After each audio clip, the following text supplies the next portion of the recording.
ये बुक सिर्फ कागजों का संग्रह नहीं है। मैं फिर कह रहा हूँ कि ये किसी की दशकों की तपस्या है, तप है।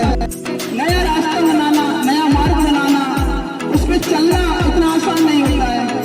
कोई बहुत दूर से चलकर आपके पास तक आया है। टीम की तरफ से नमस्कार।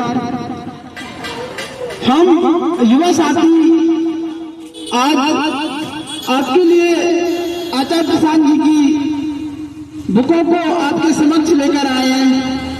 आप यूं मानिए कि कोई बहुत दूर से चलकर आपके पास तक आया है। यदि कोई इतनी दूर से चलकर आपके पास तक आया है तो यह आपका कर्तव्य बनता है कि आप भी बुक स्टॉल के पास जरूर आए। ये बुक स्टॉल या ये बुक्स जो आप हमारे हाथ में देख रहे हैं, या किसी विचारक, किसी दार्शनिक की जो बुक्स होती हैं, जीवनी होती है, वो कोई साधारण बुक्स नहीं होती है। किसी दार्शनिक ने दशकों का संघर्ष किया होता है, तब जाकर वो कुछ कहानी इन बुक्स में लिख पाता है। वो दशकों का संघर्ष, वो तपस्या, वो उसने अपने जीवन के प्रति जो ईमानदारी और सत्यनिष्ठा दिखाई होती है, उस सत्यनिष्ठा, उस ईमानदारी का संग्रह इस बुक में रहता है। ये बुक सिर्फ कागजों का संग्रह नहीं है। मैं फिर कह रहा हूं कि ये किसी की दशकों की तपस्या है, तप है।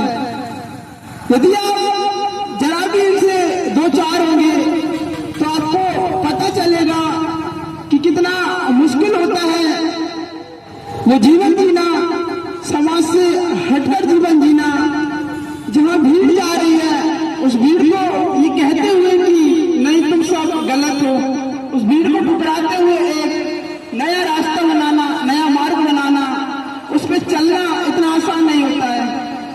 क्योंकि जब आप एक नए मार्ग पर चलते हो तो फिर आपको कुछ पता नहीं होता कि क्या परिणाम होगा। तो आप बुक स्टॉल के पास आए, क्योंकि आप जब आएंगे, इन बुकों से रूबरू होंगे तो आपको पता चलेगा कि ज्ञान की कीमत क्या होती है।